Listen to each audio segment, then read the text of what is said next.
Heart and Soul miniseries Adventurelands, Part 32. Kat had been following her gut all her life, and in general it had always, at least mostly, worked out.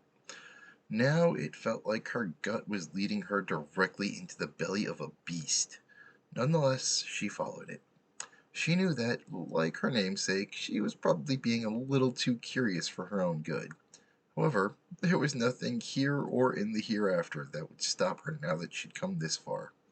She found herself wandering into a library, somehow both excited and disappointed at the same time. As a lifelong lover of libraries, this was a welcome and wonderful sight, but she had hoped for something a little grander, a nice easy solution. After half a moment, Weasel was by her side, asking, "Now, how did you follow me? There should have been so many guards." "There are, but who objects to a cat wandering around?" Fair point, but that still leaves why you followed me. What you just learned about that other library, you cannot tell any adults. Seriously, it's a life and death kind of thing. I cannot overstate this enough. Have you told anyone? Sorry, that's a secret. And when it comes to secrets, anyone outside of the family must pay for them. Pay? How? With what? I don't have anything to pay you with. We're both students at the same school. Oh, I think you know, he said, looking at her gluttonously. Kat glared at him for a tense moment, then said, "Oh no, I would do anything for information, but I won't do that. I already like another boy, and I'm not gonna—" No, no, no. Not that. Jeez, it's like you girls only ever think about that one thing. I need a secret. You have to pay for a secret with a secret. What kind of desperate freak do you take me for? He said, sounding genuinely offended.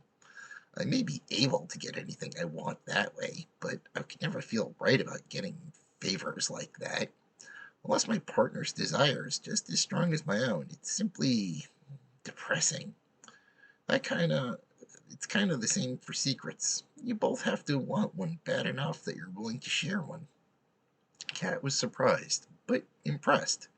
"Is there any kind of secret you prefer, or can it be something easy, like I'm going to make Canine my boy toy before the end of the semester kind of thing?"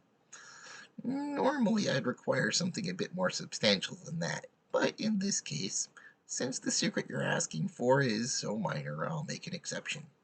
No, I have not told anyone yet. After all, I haven't seen it for myself. I can't go around spreading unsubstantiated rumors, now can I? That would hurt my reputation. Kat glared at him, doing her best to appraise every inch of him. Once she was satisfied, she nodded and moved on. "Since you know what you know, and seem to be trustworthy, would you consider coming to see the other library? The information it contains is, if true, as important and dangerous as it is difficult to prove."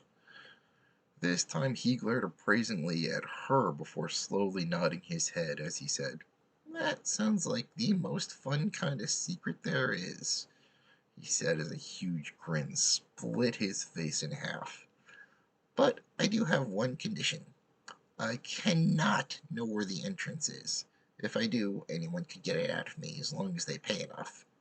I'm learning to control my magic quickly enough, but people like my family have already had a lifetime of practice. Kat smiled and almost laughed, since she already knew there was no actual entrance to the Finder's Keep. Then Weasel smiled for a long moment and said, I need you to tell me something else, and it's got to be a big one this time.